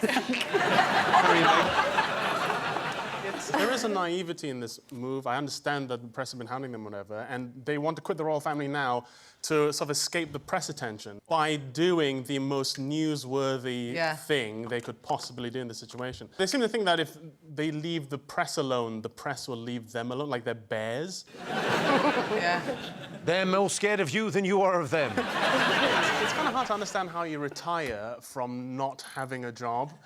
You know what I mean? They've just got back from a 6-week vacation in Canada, and they've landed, and the first thing they've said is, "Whoa, this is too much work." They've just gone on holiday. They've had a nice holiday. And we've all done it when you come back, you think, right, I'm going to homeschool the kids and we'll make goat's cheese in the Dordogne then. Just throw it all in. I think you've nailed it. I think it's that thing where you're on holiday and you're like 2 bottles of Baileys in, going, do you know what? I'm not going back. I'm never going back. I'm not going back, They can't Harry. make me go back. Don't make me go back. I can't stand your nan. I love the way that on the front covers of all the papers it was like close-ups to all the different royals and saying like, oh, the Queen looks disgruntled. It's just the same face. They're like, oh, she's never had a different face. They said Prince Philip looks upset. He's only ever got one face, dead. That's his face. I've never seen an alive person look more dead. The problem with Prince Harry is if you take the Prince away from him, he's just a ginger squaddy, isn't he? I mean, really, she should have just gone to a nightclub in Aldershot and saved herself some bother. Spencer, vote. You're in the limelight now in the UK. You've got your own reality TV show. So, if you ever wanted to escape it all, would you move abroad? Would you emigrate? No, we've just been away for a month and I felt really lazy towards the end. Where did you go? St. Bart's. To the sun by looking at him. Fucking hell, mate. That is a tan, isn't it? Well, he's actually topless. I would describe your tan this evening as borderline racist. Yeah. Well, this is my problem with it is people say, oh, you know, Harry and Meghan, you should let them do whatever they want. They should be allowed to do this. People think it doesn't make any difference, but it does make a difference. Because if something terrible happened to William and Kate and the kids, right? The Queen and Charles are very old. They're going to go at some stage. And then you're left with King Andrew. No one wants that. Is that true? No. Yeah. Because you've got a William, then you've got a Kate, then you've got a George, then you've got... There's loads of them between. They're one light aircraft crash away. That's the same reason that the 2 founders of Coca-Cola don't fly together, just in case the plane goes down. Sure. Recipe. You know what I mean? The people who know the Coca-Cola recipe don't fly together. You think there's 2 people that know the Coca-Cola recipe? But they... Well, Volkswagen... Yeah. There's 2 people going, fucking hell, Bill. We've got to make more. Demand's huge. What about KFC? Do they fly... Does the Colonel fly separately? That does my head in as well. What is it, a recipe of 8 spices? 11. 11? Yeah. Tell you what it is, mostly fucking salt. Let's get back to Meghan and Harry. Look, I don't blame her for wanting to leave, yeah? You wouldn't want to hang around with that family, would you? Like, the nan's always down the horses. Yeah. The granddad's a racist. The uncle hangs around with pedos. What funny am you for? Sorry. Fucking hell. I knew I shouldn't have got these. Sorry, Phil. It's just the glasses. No offence, Phil, but you look like a pedo and the victim. OK, so, well, should we have a look and see whether Harry and Meghan are the most talked about thing? Yes. Yes, Megxit. Harry and Meghan say they'd now like to split their time between spending your money in the UK and spending your money in Canada. Rob's team, what else have the nation been talking about? Oh, is it the return of Winter Love Island? Have you seen it? I love it. I prefer the summer one. I don't like wanking with a cold. But, yeah, it's a weird one this year, though. Like, it's called Love Island. It's in Cape Town. It's a big old island, isn't it, Africa? I mean, I'm a bit disappointed it weren't proper Winter Love Island. It's just the same, isn't it? So I thought it was going to be like, you know, like shriveled dicks, freezing cold, in the Arctic, rock-hard nipples, jizz icicles hanging from the ceiling. Proper winter. That means you've got to do body shaving in the winter. I do admire it. Most of the time it looks like an unsponsored roundabout there. From about October to May. It's like an unsponsored roundabout down there. In winter. In winter. Catherine, what do you think? So I watched the show. I'm a mid-30s lady, and I'm so distracted. Are we letting that go? Yeah. No, if everyone else is letting it go, I'll let it go. Yeah, mid-30s, yeah. Go on. You know exactly how old I am. You adopted me. Anyway. He was a small Thai boy. I've had a lot of work done.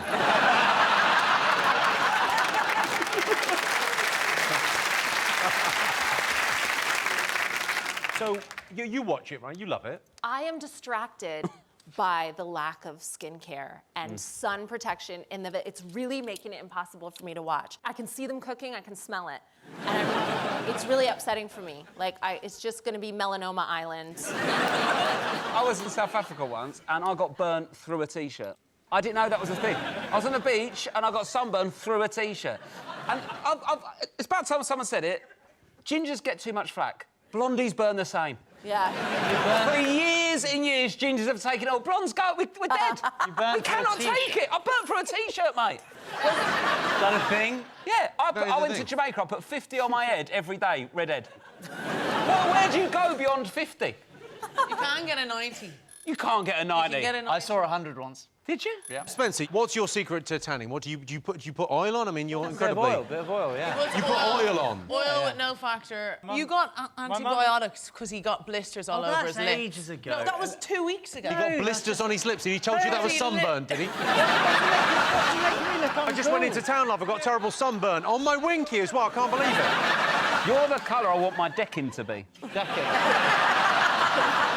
Actually, can I take you to B&Q and get you colour match? Yeah. Phil, I've noticed you've been conspicuously absent on the last couple of series of Love Island. You watched the show? Are you considering going on at some stage? Well, because, I mean, this story does come out every time a series of Love Island is on. You know, the newspapers go, oh, more people have applied to be on Love Island than applied to Oxford and Cambridge.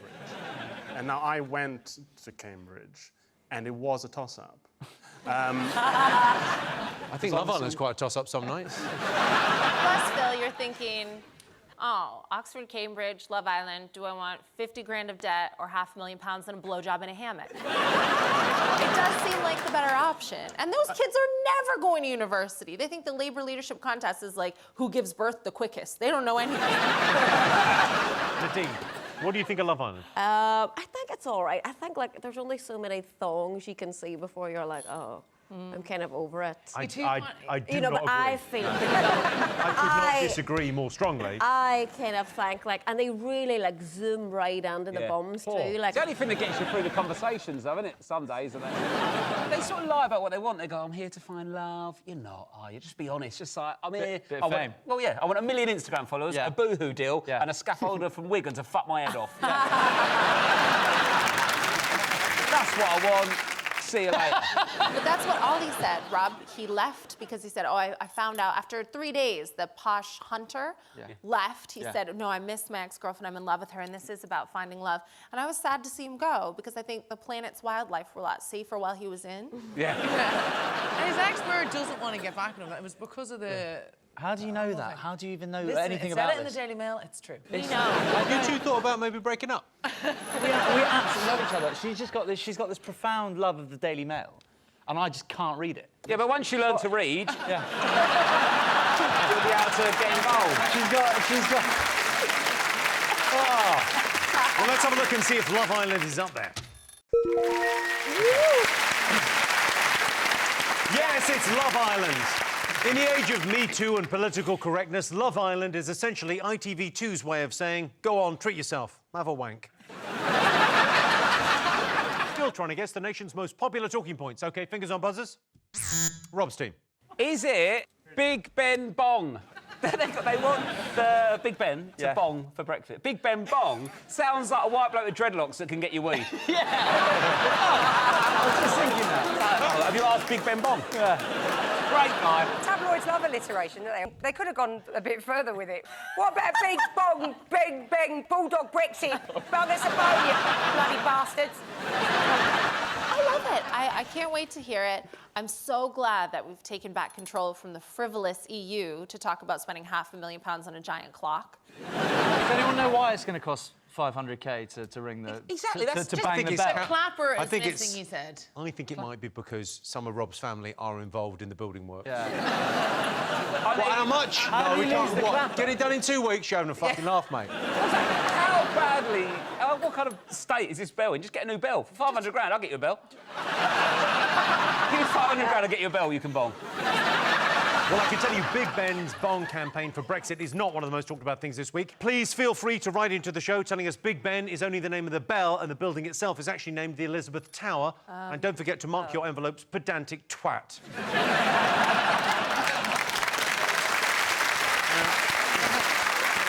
OK, one more thing to get. Fingers on buzzers. The best story of the week. Is it Gwyneth Paltrow's fanny candle? Yes. Tell me everything you know about this. She's made a candle that smells the same as her vagina. Yes. Thank God it wasn't just me that I thought I was the only one who heard about this. She's selling sex dust as well, isn't she? What, sorry? Sex dust. What is sex dust? What does I that think do? it's the stuff they scrape off the sheets after she's... put it in a bag. Do a line of it. OK.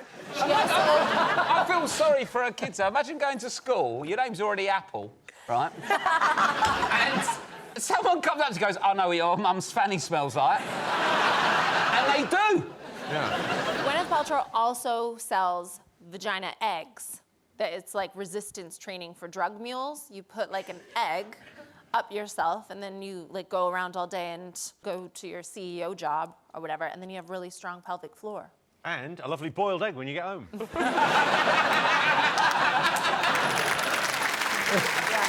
No, it's an extraordinary story. So Gwyneth Paltrow's lifestyle brand Goop has released a candle called This Smells Like My Vagina. It sounds like an accident. This smells like my vagina. But it sounds like...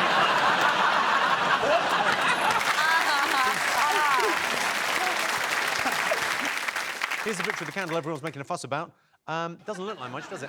We couldn't get the candle. It's $75, but it's sold out. It's sold out because Chris Martin bought them all to reminisce. He just lit them all in one room, just remembering.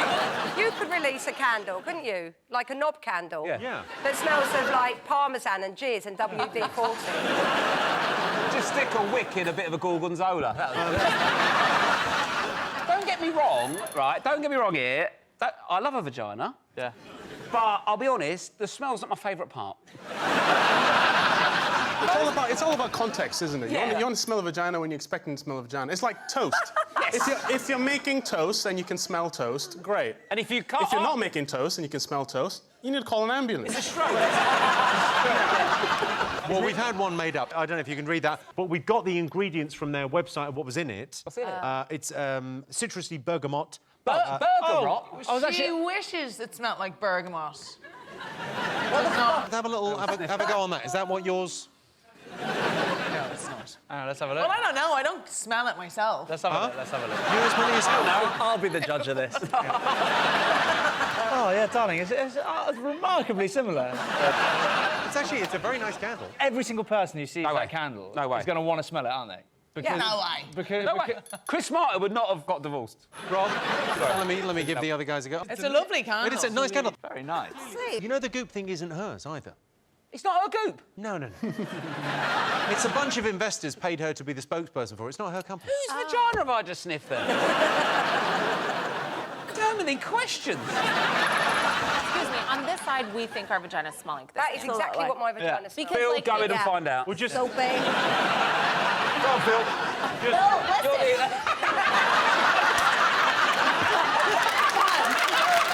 Always clean.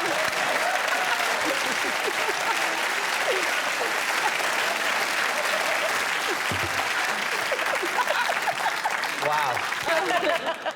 Listen, if it's really clean, I'm buying it. Yeah, but that is like fresh out the bath Yeah. smell. That ain't like after a night out dancing. Hold on, that's all in the fine print. That is weekend away spa break, fresh out the bath smell there. This smells like Gwyneth... Yeah, it does say that in small print, actually. I've just seen it. This smells like Gwyneth Paltrow's vagina, fresh out the bath. I want 3 a.m. at Tiger edition. Whoa, gamey. Yeah. Willies don't smell great either. Let's not all slag. I've made a fucking candle of it. Exactly, no one's trying to make you smell I'll tell you why my willy doesn't smell nice, because it's just been in a vagina.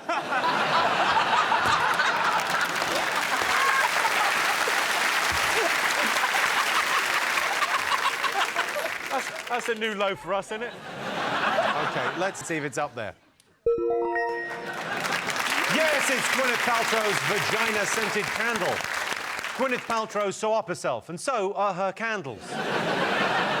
Gwyneth Paltrow's got married again recently. Who's the lucky fellow? Chris Martin. He's well shot of her.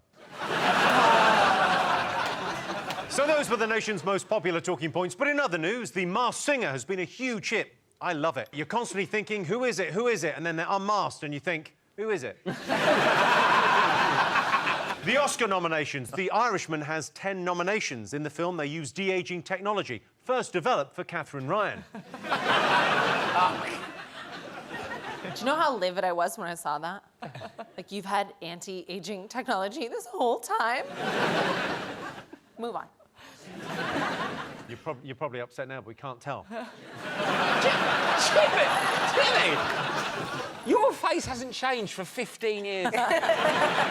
I don't know what's happening. I got photographed yesterday by a guy that photographed me 15 years ago, and I do look Wow. the same. But it's not any better. I still look like a fucking haunted doll. At the end of that round, Rob's team have 2 points, Catherine's team have 1 point. So our next round is Pick of the Polls. Rob's team, what do you like the look of? Oh, what do you like the look of? Oh, well. Well, them, obviously. Spencer and Vogue, isn't it? We've got to go Spencer and Vogue. All right, you've chosen Spencer and Vogue. Here is your related question. Most people think their life would make a good reality show. True or false? But and who's voting this lot? Has there been a poll or something? Yeah, that's what the show is. There's been a poll. OK. Because you've got a reality TV show, right? Yeah. You were made in Chelsea first, and then you've got your own show. Yeah. You've got your spin-off. Yeah. Well, let's have a look at the spin-off. Right. You know, we hear that lots of movements can induce a child. She sits on this big bouncy ball and bounces up and down. One other thing we've been doing is trying to have more sexy times, because that supposedly helps labour come along. That's not working either, probably because it's not lasting long enough, so the baby doesn't even realise it's happened. Listen, I'm good at sex. Plain and simple. He's quick and efficient. Very on time. That to me is doing a good job. Quick, efficient. Yeah. Plain and simple. Plain and simple, quick, efficient, sort yourself out. Thanks a lot. Good job. Sounds like you're talking about a yoghurt. How often do you get followed around by the cameras? It's not as invasive as you think it is. OK, so how often? Like, Like they're a not week? going to follow us doing boring things. They follow us when we're I doing... know, I've seen the show, they do. It's quite organised. Nadine, do you watch any reality TV? Do you know what I love? Have you been watching the SAS Who Dares ones? Yeah. I feel like because I done the jungle that I'm now basically in the SAS. Yeah. I'm like, I can basically do all of that stuff. Because you hit your head? Did you enjoy doing it? I did. Like the eating? I think I got away pretty lightly. You didn't eat kangaroo anus? just one. Do you know what it tasted like? And I actually like this. You know if you make like the fat on a steak? Yeah, delicious. Amazing. Best bit. That's what it tasted like. Best bit. So I was like, I'm going to pretend this is really rough. Like, oh. And I was like, oh, I could do another one actually. Yeah, actually. I'd only do a reality show if I could get to do the VO on it. I'd be like, oh, there's Rob, the big dick legend in the post of it. Absolutely smashing the banter with the lady behind the desk, that kind of stuff. Yeah. There's not a lot of drama in my life. If I had a reality show, the biggest drama would be like, oh, the fridge is making a weird sound. And we'd end on a big mid-season cliffhanger, like, will Catherine's Uber driver carry her up the steps again? Yes. He's got to stop drugging you. A show about my life would be awful. It'd just be me eating a malt loaf shouting at Alexa. Oh, the reality show I'd like to see is Towie versus Made in Chelsea. Right. Like a fight. I fought Wayne Bridge for sport. And he Relief. jabbed your head off. I got the shit kicked out. He absolutely destroyed you. Well, hang on, let's... What? No, he jabbed your fucking head off, Ben. He did. Let's not... He didn't get near him. Let's not mess around. I won the first round. I won the first round. OK, if you want. Phil, what do you reckon? Does anyone here watch the show Terrace House? No. Does anyone watch Terrace Coronation House? Street. No, it's the only reality show I watch. It's about a bunch of very well-behaved, good Japanese people who suddenly have to live in a house together and get on. Last week, they had to have a house meeting because one of the members didn't make lunch with a sufficient degree of honor. So there are ups and downs, but it's a really cracking show, Terrace House. So what would be in a Phil Wang reality show? Oh, what wouldn't it be? A lot of... Pythagoras? Yeah, he's directing. He's great at camera angles. Yeah, good angles, sorry. That's good, wasn't it? Yeah, it was excellent, It was a good actually, maths yeah. pun. I think people didn't realise It was so work. good, I presumed you didn't mean to say it. Yeah, I did mean it. OK, so what do you think? Let's get some answers on this. Most people think their life would make a good reality TV show. True or false, Rob? We think true, but it actually wouldn't be. Oh, so I've only just realised that the question's not actually directed at us. It's a general question. Your whole life must feel a bit I thought you were asking whether or not we are interested. No. I was like, oh, it's a bit shit if everyone says no. You know what I mean? No, in general, but you're the jumping off point. Oh, God, true, yeah. God, everyone will think they want to be on a show, yeah. Why did you marry him? OK, and what do you think, Catherine? What do you think, Nadine? I think it's true. I think people think the world revolves around them, so they would think, yes, we would make a great reality show. We're going to say true. OK, so I can tell you the answer is false. Only 36% of people think their life would make a good reality TV show. A friend of mine got on that reality TV show, One Born Every Minute. She was absolutely dilated. Now it's time for a quick bonus round. Rob, Catherine, come and join me in the middle for a brand new game for 2020. It's called Is There a Duck?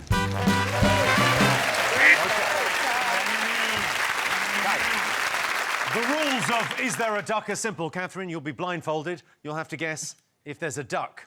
OK. Rob, we've given you some classic duck bluffing equipment. You'll need Catherine to give me the wrong answer. Now, Catherine, don't let the duck bluffing equipment make you think that there's not going to be a duck. There might be a duck. Do you both understand the rules of Is There a Duck? No, but I'm up for a laugh. Let's play Is There a Duck? Yes! Catherine, please. So I get in here. Into the arena. Take a seat. Yep. OK. I think we've got an eye mask and headphones for you to put on. Oh, yeah, lovely. OK, there's the eye mask. OK, so... Can a duck peck your vag off? That is what we're going to find out. Those are noise-cancelling headphones, so you won't be able to hear. All right, OK. Right. So, Rob, go and either get the duck or don't get the duck. Catherine, can you hear me? Yes. Oh. Well, I'm not sure what the point of the fucking earphones is. Rob has gone to either get a duck or not get a duck. Audience, obviously, we're in on what's going on here, if there's a duck or not a duck, so you've got to just... Keep stum. Yeah. OK, so you've got the duck bluffing equipment to use. Yeah, I've got it. Rob, OK, so, Catherine, I mean, they didn't really do anything anyway, so is there a duck?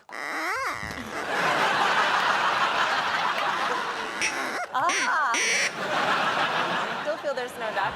OK, she thinks no. That's the duck noise? Okay. Yeah. Oh.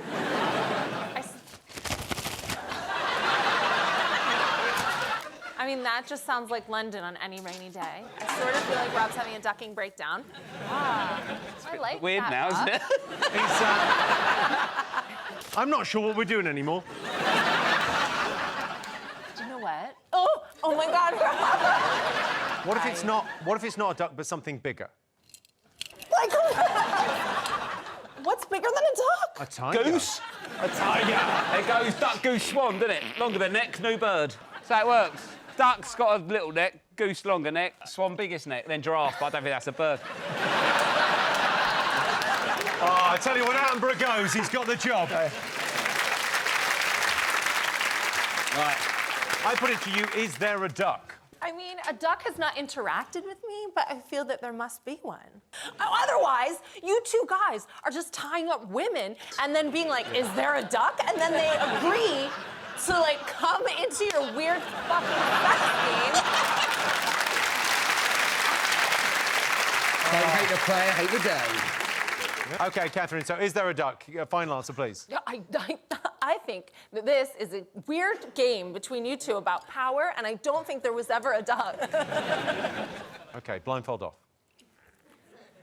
Duck! Well done, Rob. You call Catherine, you get a bonus point for your team. So at the end of that round, it's 3 points for Rob's team, 1 point for Catherine's team.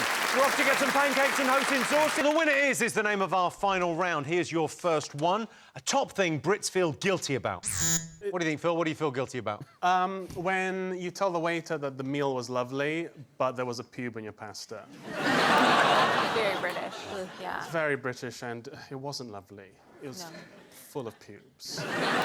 So, Phil, do you feel guilty that you... I feel guilty mainly that I put my pubes in that pasta. I don't know why I did it. Nadine, do you ever feel guilty about anything? If you say you're going to go do something, then you don't, or if you're... What have you said you will do, and then If I'm supposed to be, like, 3 different places tonight, I'm like, yeah, well, let's meet up for a drink tonight. Yeah, we'll go for dinner, yeah. Is someone, like, waiting for you now? I hope not. See, now I feel guilty. There we go. Are these, like, romantic partners, or are you in a relationship? Because I think if you are seeing men, you should stand them up a few times before you turn up. Yeah. It's a good tactic. I think it's a strong opening. Yeah. Don't feel guilty about that. No? Okay. I'll turn up in your place, and then they'll be like, well, I'm already here. The only reason we played that game is because you organised drinks for that duck. OK, what do you think? What do people feel genuinely guilty about? I feel guilty that I gave my friend who claimed to be lactose intolerant some milk just to see if she'd shit herself. You've got to test it. How was your friend? She shat herself. Brits feel guilty about a whole array of things that vary in seriousness. Hoovering after 8 p.m., forgetting World Book Day, colonialism, Ireland. When you step on them. I've stepped on so many of you, and you're like, sorry. What about you, Spencer? What do you feel guilty about? No, I don't really feel guilty about anything. Spencer felt guilty about white privilege, but he fixed it. There you go. That's pretty good. What foods do you feel guilty about eating? What's your kind of... Greggs and KFC. No one's happy with themselves after that, are they? You can never forget that you've had it that day either. There will always be a flake of pastry somewhere. You can eat it with a full bib, you'll find one on your pants. How the fuck did that bit of... Do you think anyone's ever eaten anything from Greggs with a knife and fork? Just out of a bag. Out of a bag or a bucket. No, I'm not livestock. A bucket. I know I've got the look, but I am human. Greg himself feels so guilty he's not even the ambassador for his own brand. Yeah. Like, at least the Colonel will put his face on it. Yeah. But who's seen Greg? Who is Greg? Who's Greg? What does he look like? He just washes himself with a rag on a stick at home. Phil, what do you reckon? Top thing Brits feel guilty about? You ever accidentally cut a queue? Like, you don't realise it's there. That feels really terrible. Or even if someone's holding a place in the queue for me, like I'm there with a friend, and I come back from the toilet or something, I am so vocal about being friends with that person. I'm like, Joe, good to see you again, Joe. Oh, it's been a long time since I went to the toilet there. It's my friend Joe, everyone, who I'm queuing with. I'm not cutting at all. Please don't kill me. That's something I I feel guilty about. He does it at the airport, you know, when you're fast It's not track. like- it's not We're like- not fast track, and he just goes into fast Okay, track. this isn't... Okay, for example, if you're flying economy and you haven't got a first-class ticket and there's no one in the first-class queue, if you go down the first-class queue, they will check you in. She hates it. She's like, like, she has to I stand. think she might hate it because she thought she might marry someone that'd be in first class.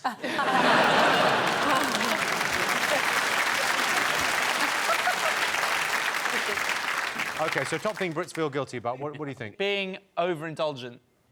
I'm going to give you that. It's not sticking to a diet. Oh. It's near enough.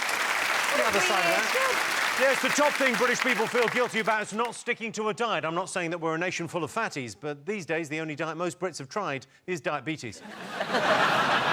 OK, right, here's your final question. Worst thing about going to weddings? Oh. What do you think? Is it when it's really expensive and it takes ages and they end up leaving the royal family anyway? Good answer. Is it knowingly taking part in the patriarchy in exchange for Prosecco?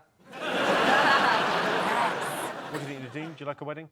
I think the ceremonies, especially Catholic weddings, they take forever. And then you're supposed to stay sober from the morning until the end of the night. What? You're not. Have you not been to a wedding? What are you talking about? I think. You think you're meant to stay sober at a wedding? Or like, have some form of decorum. Going to a Catholic funeral, they take ages. I want to Those are stop and better. get into the coffin. Those are better. I prefer the funerals than Catholics You and the prefer wedding. a funeral to a wedding? In Ireland, yeah. Only in Ireland, yeah. I find it frustrating when someone's like, you know, like 27, 28, getting married and like, oh my God, it's going to be the greatest day of my life. Have some fucking ambition. Might live for another 50 years. How can be the greatest day of your life involve both sets of parents? Has that ever been all right? Never mind the greatest day of your life. But I love mine. Greatest day of your life, wasn't it? Yeah, I loved it. Yeah, I loved it. Yeah. I think it's all the stuff leading up to the wedding as well for women that gets out of hand. I got married a few months ago, but I had like a very small hen do where I did this genius thing. We turned up at Gatwick, 6 a.m., got really, really hammered, and then we just stayed there for the whole day drinking, and then we were home in our own beds that night. You don't actually have to go anywhere. Women love taking in, like, loads of cocks on a hen do, don't they? Oh, yes. Well, why are you doing that, Mike? Well, because they take... Because... The gun! It's all about the gun. I saw some women out on a hen do, and, like, all the women had a sash saying, I love cock, in case there was any ambiguity. And then they had an inflatable cock. At the end of the night, they were all sort of getting in a cab, and then one of the other girls went, you're going to have to walk, Judy, or get another cab, because there's no room for you in the inflatable cock. The best thing about weddings is the dancing, isn't it? All the YMCA. A conga, you really got to have some core strength. You've got to stretch. Yeah. Oh, the confidence to lead a conga. There's two types of conga leaders. There's one that everyone knows and loves at a wedding, like, oh, absolute legend, everyone knows him, who's going to stand it, or you just get the pissed lunatic. Before you know it, you're going down the off-licence for a bottle of... This geezer taking me, he's already had 3 bottles of Southern Comfort. We're going for a drive-through. Anyone want some Mackie D's? When I go to weddings, I hate that bit where they say, anyone object? And there's just a little giggle, like, everyone. Oh. And you know, the louder the giggle, the better chance he's got side pussy in the room. Side pussy. Maybe they shouldn't say, does anyone object? Maybe they should just go direct to the, is there any side pussy in the room? I'll tell you what's difficult at a wedding, trying to watch the football on your phone under the table. Without getting caught, because it's always in the eyes. There's always a good game on there about 5 o'clock and you're just trying to pretend to listen to a speech. Just looking up going, I do. Yeah. Yes! Is it the speeches people don't like? Oh, that's the speeches. People just drag stuff out. Just get on with it. Go into a chapel or wherever you want to do it, have a nice little service, maybe a little sing-song, 20 minutes, done, sit down, have some lunch, a few glasses of champagne, out. Did you do a speech? My speech was very good, thank you, mate. It was nice and short. It was about 3.5 minutes long. A bit like sex. Phil, are you a married man? No, I'm not married. As a single person, I think going to a wedding is a very fraught experience, especially the dancing bit where you're always either dancing with someone too old or too young to have sex with. Hardly anyone fits our Goldilocks point of age, you know, either this porridge is too wrinkly or this porridge is illegal. porridge is too hot. This porridge is related. OK, so worst thing about going to weddings. Catherine, I think you said it earlier. It's so expensive. Points to Catherine, you got it right.